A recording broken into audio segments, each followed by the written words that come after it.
Watch me do my birthday nails. I'm so proud to be using the acrylic that was named after me. Using pink Zara Punch and marshmallow from Deerlux. How pretty are these glitter acrylics? Time to ombre that shiz. Don't flood the cuticle. Don't flood the cuticle.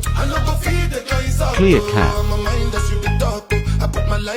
Shape a map. Sharp square only. Time for nail art, of course. I think these flowers are a bit of me. How cute are these? One of my fave birthday sets. Almost done, final touches.